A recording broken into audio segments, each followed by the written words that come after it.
Salut à toutes et à toutes les amis, c'est Kyosen et aujourd'hui on se retrouve pour un Actuosen qui va parler de la puissance de Kefura, l'union de Kale et de Caulifla. C'est parti. Premièrement, nous allons parler de la puissance de Gogeta pour ensuite essayer d'établir un état de puissance pour Kefura. Car oui, en effet, dans le jeu Dragon Ball Budokai 3, il est dit que Gogeta a une puissance de 2,5 milliards. Car oui, dans la Daisenshu, il nous a été révélé que la fusion augmentait énormément la puissance et plus précisément même que la puissance de base des personnages était additionnée pour ensuite être multipliée par 10. Et dans ce cas, pour connaître la puissance de base de Vegeta et Sangoku, nous allons faire le calcul à l'inverse. Donc nous allons faire 2,5 milliards divisé par 10, ce qui nous donne 250 millions. Mais mes chers amis, à ce moment-là, il ne faut pas oublier que Gogeta était en Super Saiyan à ce moment-là. Donc il faut encore diviser la puissance par 50. Car oui, pour ceux qui ne le savaient pas, la puissance d'un individu transformé en Super Saiyan est multipliée par 50.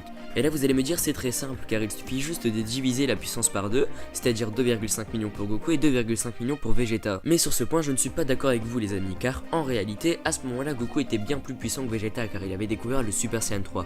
Donc pour ma part, sur 100%, Goku avait 70% de la puissance et Vegeta avait 30%, ce qui nous donne 3,5 millions de puissance pour Goku et 1,5 million de puissance pour Vegeta. Grâce à Daisenshu, nous avons su que la puissance d'un être transformé en Super Saiyan était multipliée par 50, mais nous ne savons pas par combien elle est multipliée en Super Saiyan 2. Pour ma part, je pense que la puissance de base est multipliée par 75 quand il est en état de Super Saiyan 2. Donc 3,5 millions de puissance à la base multipliée par 75 pour trouver la force de Goku Super Saiyan 2, ce qui est égal à 262 500 000 d'unités. Dans Dragon Ball Super, nous pouvons constater que Kale et Caulifla en Super Saiyan 2 et Super Saiyan Berserker sont à la même puissance que Sangoku Super Saiyan 2. Donc si nous réunissons la puissance de base, c'est-à-dire à l'état normal sans Super Saiyan de Kale et Caulifla, elle est égale à 3,5 millions comme la puissance de Goku en état normal. Donc suite à ça, nous n'avons plus qu'à multiplier par 10 puis par 50 la puissance de Caulifla et Kale pour avoir la puissance de Kefura Super Saiyan. Donc la puissance de Kefura, c'est-à-dire la fusion de Kale et Caulifla, est égale à 1,75 milliard. Donc grâce à cela, nous pouvons savoir que Kefura est largement plus puissant que le Super Saiyan 3,